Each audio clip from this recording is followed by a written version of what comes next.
संदेश बुलंदतोफ TV news. Shindkheda नगरपंचायतीत सत्ताधारी राष्ट्रवादी व भाजपा यांच्या वादात शहराचा विकास खुंटला असून नगरपंचायत बरखास्त करून प्रशासक नेमण्याची मागणी शिंदखेडा शहर काँग्रेस पक्षाच्या वतीने घेतलेल्या पत्रकार परिषदेतून करण्यात आली। यावेळी माजी विरोधी पक्षनेते सुनील चौधरी, माजी नगरसेवक दीपक अहिरे, सेवा दलाचे परीक्षित देशमुख, चेतन देसले, अजय भोई, महेंद्र भिलसह पदाधिकारी उपस्थित होते। निवेदन दिलं आहे। सुनील चौधरी पत्रकार परिषदेतून संबोधित करताना म्हणाले की शिंदखेडा नगरपंचायतीची निवडणूक होऊन 7 महिने झाले। या निवडणुकीत मतदारांनी नगराध्यक्षपदी राष्ट्रवादी काँग्रेसच्या कलावती माळी यांच्या हातात शहराच्या विकासाची धुरा दिली, तर भाजपा 11 नगरसेवकांचा सर्वात मोठा पक्ष म्हणून नगरपंचायतीमध्ये निवडून आला।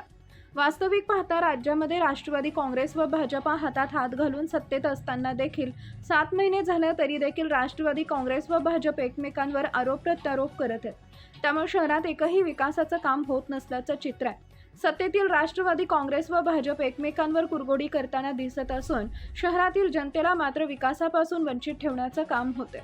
शहरामध्ये होणाऱ्या विविध विकास कामांना व त्यासाठी लागणाऱ्या निधीला मंजुरी देण्याचं काम स्थायी समितीचं आहे।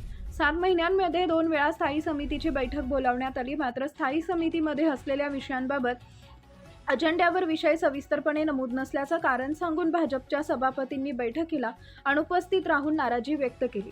त्याउलट भाजपचे नगरसेवक राष्ट्रवादी काँग्रेसच्या नगराध्यक्षांना शहरातील विकास कामांच्या संदर्भांमध्ये सहकार्य करत नसल्याचं राष्ट्रवादी काँग्रेसचं म्हणणं आहे। राष्ट्रवादी व भाजप यांच्यामध्ये चाललेल्या या आरोप प्रत्यारोपांमध्ये मात्र जनतेला शहरात अनेक समस्यांना तोंड देत आहेत।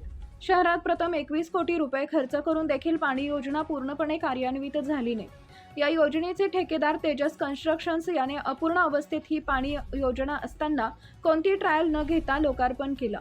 नगरपंचायतीत प्रशासन असताना पालकमंत्र्यांच्या उपस्थितीत आढावा बैठक घेण्यात आली। या आढावा बैठकीत भाजपच्या उपस्थित असलेल्या प्रतिनिधींनी पाणी योजनेच्या ठेकेदाराबरोबर तत्कालीन मुख्याधिकारी यांच्यावर पाणी योजनेच्या कामाबाबत नाराजी व्यक्त करत ठपका ठेवण्यात आला। अशा अवस्थेत मात्र पुन्हा त्याच ठेकेदाराला पाणी योजनेच्या फेज 2 23 कोटींच्या कामाचा ठेका तेजस कन्स्ट्रक्शन्सला देण्यात आला। पाणी योजनेच्या फेज 1 चे काम अपूर्ण असताना देखील पुन्हा तेजस कन्स्ट्रक्शनला फेज 2 चं काम देण्याचं नेमकं गौड बंगाल काय हे जनतेसमोर आलं पाहिजे व याची संपूर्णपणे शासन स्तरावर चौकशी झाली पाहिजे। दोन्ही फेजच्या पाणी योजनेच्या कामात मोठ्या प्रमाणात भ्रष्टाचार झाल्याची शक्यता असून त्याची शासन स्तरावर चौकशी होऊन दोषींवर कठोर कारवाई करण्यात यावी। त्याचप्रमाणे शहरात करण्यात आलेल्या नळ जोडणीचं काम देखील इस्टिमेट प्रमाणे झाले नसल्यानं संबंधित ठेकेदारावर देखील गुन्हा दाखल करण्यात यावा। सुभाष माळी यांनी पाणी प्रश्नावर उपोषण केले, आश्वासनानंतर बंद दरवाजा आतील चर्चा जनतेसमोर मांडावी। वास्तविक गेल्या पंचवार्षिकमध्ये नगरपंचायतीत काँग्रेसकडे विरोधी पक्षाची भूमिका होती, मात्र शहरातील विकास कामांबाबत कधी काँग्रेसनं अडचण व विरोध केला नाही। शहरांमध्ये विकास कामं व्हावीत हा एकच उद्देश तत्कालीन काँग्रेस पक्षाचा होता। स्थायी समितीचे सभापती पद भाजपकडे असताना देखील स्थायी समितीच्या सभेला विरोध करणे, सभेमध्ये मांडलेल्या विषयांना विरोध करणे, सभेतून बहिष्कृत होणं यांसारख्या कृती करून भाजपचे स्थायी समितीचे सभापती व सदस्य शिंदखेडा शहराच्या जनतेला काय संदेश देऊ इच्छितात हे एक वेळेला त्यांनी स्पष्ट करावे। सत्ताधारी राष्ट्रवादी काँग्रेस व भाजपा यांनी आटापाट्याचा खेळ नगरपालिकेमध्ये चालवल्याचं चित्र आहे। नुकत्याच झालेल्या निवडणुकीत काँग्रेसने देखील नगराध्यक्ष व नगरसेवक पदांसाठी उमेदवार दिले होते। काँग्रेसचे उमेदवार पराभूत झाले असले तरी शहरातील 3,500पेक्षा अधिक मतदारांनी या उमेदवारांवर आपला विश्वास व्यक्त केला होता। त्यामुळे या मतदारांच्या विश्वासाला तडा जाऊ देऊ नका। राष्ट्रवादी काँग्रेसच्या नगराध्यक्षा व भाजपचे सर्व समित्यांवर असलेले सभापती सत्तेत आहेत, परंतु दोन्ही आमचेच वर्चस्व नगरपंचायतीत असावे यासाठी परस्परांवर कुरघोडी करत आहेत व शहराला विकासापासून वंचित ठेवत आहेत। शिंदखेडा नगरपंचायतीची निवडणूक होऊन 7 महिने झाले। या 7 महिन्यात झालेल्या सर्वसाधारण व स्थायी समितीच्या सभेचा अहवाल माननीय जिल्हाधिकारी यांना शिंदखेडा नगरपंचायतीचे मुख्याधिकारी यांनी सादर करावा, म्हणून सत्ताधारी राष्ट्रवादी काँग्रेस व भाजपच्या नगरसेवकांमध्ये विकास कामांवर एकमत होत नसल्यानं शहरातील नागरिकांना विविध मूलभूत समस्यांना तोंड द्यावं लागतंय। त्यामुळे जिल्हाधिकारी यांनी शिंदखेडा नगरपंचायत बरखास्त करून प्रशासक नेमण्यात यावे अशी विनंती काँग्रेस पक्षातर्फे करण्यात आली आहे। मुख्य संपादक यादवराव सावंत। जनतेने बसवलं, जनतेने त्यांना सत्तेत बसवण्याचा जनतेची आशावाद होती की शहरात चांगला विकास, दर्जेदार विकास व्हावा, अशा ह्या हेतूने त्यांना सत्तेवर बसवलं. प्रत्येकाला वाटत होतं की मागील 13-14 वर्षात नगरपंचायत अस्तित्वात आली तेव्हापासून तर आतापर्यंत याच्यात काहीतरी बदल घडेल. आम्ही मागच्या 5 वर्षात काँग्रेसचे 6 नगरसेवक होतो. आमची भूमिका आम्ही 5 वर्ष सतत तुमच्यासमोर जनतेच्या हिता कामांसाठी मांडत आलो. या ठिकाणी 7 महिने होऊन गेले. बऱ्याचशा मासिक सर्वसाधारण सभेत काही विषय मंजूर होत आहेत, काही नामंजूर होत आहेत. काही सभापतींच्या मिटिंगांना त्यांच्या अधिकाराच्या आधी उल्लंघन करून, म्हणजे त्यांना जो लिमिट असतो 40-50 हजार रुपयाचा मर्यादा असते त्यांना, इथपर्यंत तुम्ही ते सभापती म्हणून काम करू शकतात किरकोळ. परंतु त्या ठिकाणी ते 4-4 कोटीची कामं मंजूर करतात. हसू येतं. असे सभापतीसुद्धा आपल्याला लाभलेले आहेत. त्याच्यात पाणीपुरवठा असतील, बांधकाम असतील, आरोग्य असतील, सर्वच सभापती जे आहेत ते. या ठिकाणी स्थायीची मीटिंग नगराध्यक्ष घेत असतात. नगराध्यक्ष कधी स्थायीच्या मीटिंगला अजेंडावर विषय परिपूर्ण घेत नाही असं ऐकण्यात येईल. असं म्हणजे भारतीय जनता पार्टी या सभापतींचा आरोप आहे.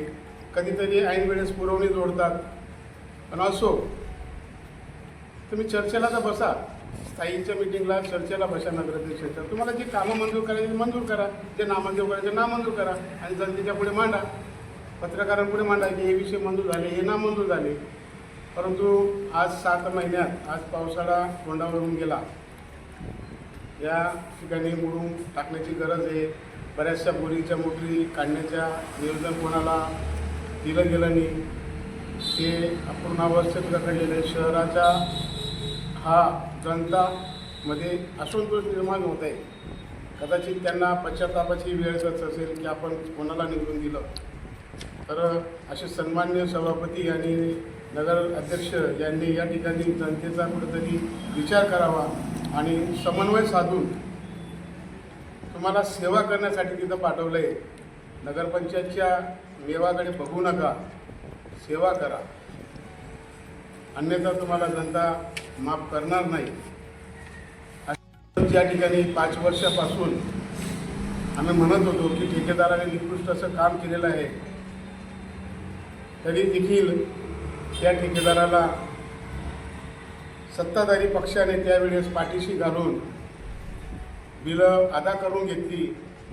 सन्माननीय पालकमंत्री यांना लक्षात आलं की पाणी योजना या ठिकाणी फार मोठा घोड झालेला आहे. तर त्यांनी स्वतः आढावा बैठक लावली आणि त्या आढावा बैठकीत भारतीय जनता पार्टीच्या सदस्यांनीच गदारोळ केला की भाऊ, या ठिकाणी मोठा भ्रष्टाचार झालेला आहे. ठेकेदार याने निकृष्ट कामं केली. तत्कालीन सीओचं लक्ष नाही, प्रशासनाचं लक्ष नाही, अशा मोठ्या मोठ्या वल्गना करण्यात आल्या. आम्हालाही वाटलं की मंत्री महोदयांनी चांगली मिटिंग घेतली आणि त्या ठिकाणी शहराचा पाणी प्रश्न सुरळीत दिली. कारण पाणी योजना निविदा अशी म्हणते 25 वर्ष फ्युचर जी लोकसंख्या असेल त्या अनुसारानं रोज पाणी मिळावं अशी आपली पाणी योजना आहे. मित्रांनो, मंत्र्यांनी सुद्धा आपल्याला सांगितलं होतं की तुम्हाला रोज बिस्लरीसारखं पाणी मिळेल. ती पाणी योजना अपूर्ण अवस्थेत तिचं ट्रायल वगैरे घेतलं नाही गेलं. तत्कालीन मंत्री दानवे साहेब यांच्या हस्ते लोकार्पण केलं गेलं. अतिशय राजावाजात मोठं लोकार्पण केलं गेलं. तरीसुद्धा आशा होती की 1 दिवसाआड पाणी येईल, 2 दिवसाआड पाणी येईल. परंतु पूर्ण आशा ह्या त्या तिथं निष्प्रभ झाल्या आणि आज आपल्याला 5 शहरात पाणी येत आहे. त्याची लोकांची सवय. या अतिशय खेद व्यक्त करावा लागतो की ज्या ठेकेदाराला 21 कोटीची योजना दिली, त्याने निकृष्ट काम केलं. त्याला आज फेज 2 23 कोटीची योजना कोणी दिली, त्याच्यातलं घोडबंगाल काय, त्याच्यामागे काय अर्थकारण आहे हे समजायला लोकांनाही कळत नाही आणि लोकप्रतिनिधींनाही कळत नाही. असं काय केलं त्या ठेकेदाराकडे, कोणती जादू आहे की त्याने 23 कोटीची योजना परत मिळवून दाखवली. फार मोठी शोकांतिका या शहरासाठी आहे. तर अशा ठेकेदारावर आम्ही म्हणतो गुन्हे दाखल झाले पाहिजे. तुम्ही म्हणतात त्याला काम करू द्या, कोणी म्हणतात त्याला मीटिंग करू द्या, आपण त्याच्यावर तर गुन्हा दाखल करा ना. त्याला तिथं त्याची पहिली योजना तर परिपूर्ण त्याच्याकडून 69 किलोमीटरची गावात त्याने पाईपलाईन टाकलेली, त्याच्याकडून मॅप घ्या. ते वाल कुठे टाकले, किती पाईपलाईन टाकली, संबंधित नगरपंचायतच्या इंजिनियरला सांगता येत नाही. 69 किलोमीटर पाईपलाईन किती टाकली, कुठंही नकाशा नाही, कुठंही वॉल नाही. अशा परिस्थितीत जर त्या केस2चं त्याला काम दिलं गेलं, मी त्याला कॉल केला ठेकेदारांना की साहेब तुमचं केस2चं काम कुठपर्यंत आलं, तर म्हणजे 40% पूर्ण झालं सुनील भाऊ. आता 40% तर गावात आम्हाला कुठं दिसतच नाही. केस2चं काम कसं 40% झालं, म्हणजे परत कागदावरच 23 कोटी आहेत का? मग जनतेने परत अजून त्याच आशावादीकडे बघायचं का? आणि माननीय सुभाष माळी यांनी मोठी पत्रकार परिषद घेऊन उपोषणाला बसले, गाजावाजा करून बसले. फार मोठ्या दिमागदारात आम्हालाही वाटलं की बस आता पाणी योजनेवाल्याचं काही खरं नाही, ठेकेदारावर 100% गुन्हा दाखल होईल. परंतु पाणी योजनेवाल्यावर तसं न होता उपोषण सोडण्यात आलं. बंद कमऱ्यात ती मीटिंग झाली, तिचं निरासारण आजपर्यंत ना पत्रकारांना झालं ना जनतेला झालं. त्या मीटिंगला काय झालं, आबांनी सविस्तरपणे जाहीर खुलासा नागरिकांनाही करावा, पत्रकारांना करावा. काही पत्रकार त्यांचं विचारतील, मी त्यांना विचारत नाही, पण नागरिकांचा अधिकार आहे. त्या बंददार झालेली मीटिंग नागरिकांना त्यांनी सांगावं की ठेकेदाराने काय आश्वासन दिलं तुम्हाला, स्टेज 1ची कंप्लेंट तुम्हाला पूर्ण करून देणार आहात का, तुमच्या काही तिथं तडजोड झाली. अशा शंकास्पद वातावरणात आज शिंदखेडा शहर हे तुमच्याकडे बघत आहे. आबासाहेब त्यांनी तुम्ही त्याचा खुलासा करावा. म्हटलं होतं पहिली निविदा निघाली SDP पाईपवर SDPची सुरू जोडणं. त्या निविदेत रेटप्रमाणे ज्याप्रमाणे 3200 रोड क्रॉसिंग 2900 असे रेट होते, त्याप्रमाणे निविदेचं काम झालं नाही. त्या ठिकाणी SDPच्या पाईपवर PVCचं सुरू जोडून अक्षरशः सलई गरम करून असे होल पाडून त्या ठिकाणी कनेक्शन देण्यात आले. त्या ठिकाणी मोठा भ्रष्टाचार झालेला आहे. ते पाप लपवण्यासाठी सत्ताधाऱ्यांनी दुसरी निविदा त्याच नळजोड कनेक्शनमध्ये काढली की PVCचं शेड्यूल. बघा, असं महाराष्ट्रातली पहिली नगरपंचायत आहे, तिथे उदाहरण देता येईल की स्टँडर्ड निविदा सोडून कमी निविदा काढणे. म्हणजे काय झालं, त्यांच्याकडून PVCवर जोडलं गेलं पहिली निविदा. अहो तुम्ही तर बिल काढून सुटले ना, SDP सुरू जोडून. आता नंतर त्याचे रेट तुम्ही कमी केले, मग तो भ्रष्टाचार कुठं गेला? हेमंत रघुनाथ जाधव हा त्या ठेकेदार होता. तत्कालीन दोंडाच्या नगरपालिका नयनकुमार रावल ह्या सुद्धा नगराध्यक्ष होत्या. त्या ठिकाणी उत्कृष्टपणे त्याने SDP पाईपवर SDPचं सुरू जोडून कनेक्शन केलेले. तो तर ठेकेदार तीच निविदा सेम रेट शिंदखेडा दोंडाच्या. मग शिंदखेड्यात का असा भ्रष्टाचार झाला, त्याची चौकशी होऊन त्याच्यावर सुद्धा गुन्हे दाखल केले गेले पाहिजेत. परंतु प्रशासनाच्या सत्ताधारीचा माज म्हणता येईल आणि त्या ठिकाणी ठेकेदाराला पाठीशी काढण्याचं या ठिकाणी काम केलं. परंतु माझ्या शहराची जनता यात रेंगाळली जाते. बरेचसे कनेक्शन लिकेज होतात, बरेचसे कनेक्शन दूषित पाणी येत असेल आम्हाला कळणारसुद्धा नाही. अशा अवस्थेत या ठेकेदाराने काम केलेले, याकडे सुद्धा विद्यमान नगराध्यक्ष आणि सभापती यांनी लक्ष घालावे. जलसाठा पाणीपुरवठा सभापती जातात, त्यांचे प्रतिनिधी जातात की भरपूर मोठा जलसाठा आहे, बोट टाकून काम चालणार नाही. त्याचं वितरण व्यवस्थेवर तुम्हाला भर द्यावी लागेल. आज 6व्या दिवशी येत असेल, 5व्या दिवसाही त्याच्यात असं कमी कसं अंतर करता येईल, या ठिकाणी त्याकडे बघावं. बांधकाम सभापतींनी सुद्धा नगराध्यक्ष ज्या ज्या ठिकाणी टेंडर ओपन करत असतील, आज मी म्हणतो नमो उद्यानचं ज्या ठिकाणी गार्डनचं उद्घाटन झालं आहे, परंतु तिथं पुन्हा कुठं बोर्ड लावलं आहे ना, इस्टिमेट लावलं आहे, काम कोण करतं आहे, किती फुटाचं आहे, काय आहे, चौरस मीटर जनता जात असते, पण तिथं कुठं बोर्ड दिसत नाही, कोण ठेकेदार काम करते. असं न होता आधी कुठलंही काम होताना संबंधित कुठलंही काम असो त्या ठिकाणी बोर्ड लावलं जातं, कितीचा इस्टिमेट आहे, कसं काम होतं आहे, किती खडी कुठली वापरले जाणार आहे. या पद्धतीने पारदर्शकपणा तुम्ही ज्या पद्धतीने मी नगराध्यक्षांचं या ठिकाणी कौतुकसुद्धा करेल की पहिल्या मीटिंगपासून तुम्हाला पत्रकार महोदयांना त्यांनी मीटिंगला बसवलं, म्हणजे त्याच्यासाठी पारदर्शकपणा हवा. मग त्या पारदर्शकपणे तुम्ही कामाच्या ठिकाणी सुद्धा पारदर्शकपणा दाखवावा अशी या ठिकाणी आमच्या काँग्रेसच्या वतीने आम्ही या ठिकाणी तुम्हाला विनंती करतो. जेवढं शिरपूर लेवलला जसं कॉन्क्रीट होतं, गटारी होतात, त्या ठिकाणी तुम्ही ते काम करावं. आम्हाला असं ऐकायला आता मिळालं, अजून आमच्याकडे देखील काही नाही, परंतु नगरपंचायतच्या काही ठेकेदार अशा लोकांना देण्यात आलं आहे म्हणजे की त्यांना त्याच्यातलं काही शून्य अक्कल आहे की ढापे टाकणे, कोणतरी असंच अमुक अमुक. कारण माझ्याकडे आता तोंडी लेखी ज्या दिवशी मी माहितीच्या अधिकारात दिलंच ती बातमी की कोणाला ठेका दिला आहे, काय दिला आहे, कसं दिलं आहे, तर त्यावर मी सविस्तर नंतर खुलासा करेन असं जनतेच्या वतीने या ठिकाणी काँग्रेस पक्षाकडून नगराध्यक्ष साहेबांना सुद्धा विनंती करतो. आणि सर्व संबंधित सभापती आणि नगराध्यक्ष यांना पुन्हाच विनंती करतो की तुम्ही समन्वयाने या शहराचा विकास करावा. अन्यथा मी काल शिवसाहेबांना निवेदन दिलेलंच आहे.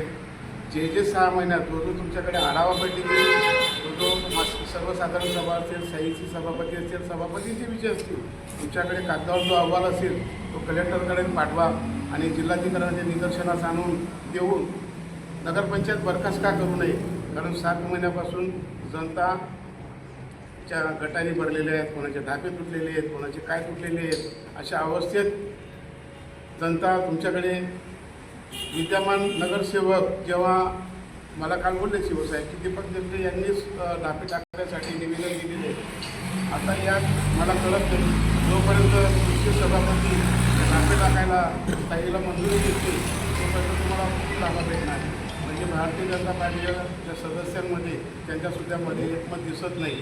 असं अवस्था जर असेल तर नगरपंचायत प्रशासन चालेल कसं आणि नागरिकांनी बघावं कोणाकडे. म्हणून आम्ही या ठिकाणी पुनश्च एक अशीच आमची मागणी राहील, जर का येत्या महिन्यात जर तोडगा नाही निघाला तर आम्ही आज पण तीच भूमिकावर राहू. नगरपंचायत बरखास्त करा आणि प्रशासन बसून जनतेला या विकासापासून मोकळं श्वास घेऊ द्या अशी आमची या ठिकाणी विनंती असते.